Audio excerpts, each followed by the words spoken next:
Amazon. Ini hasil modifannya, jadinya seperti ini.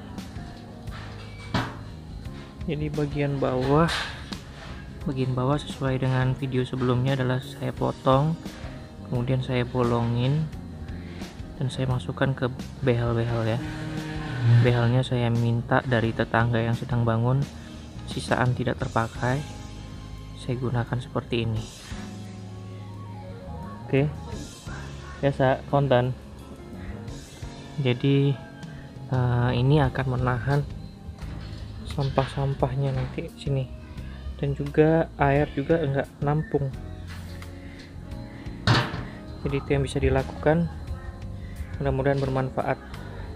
Oke, jangan lupa klik like, share, komen, dan subscribe. Aktifkan juga tombol loncengnya agar mendapatkan notifikasi video terbaru saya. Tetap sehat dan juga enjoy your life.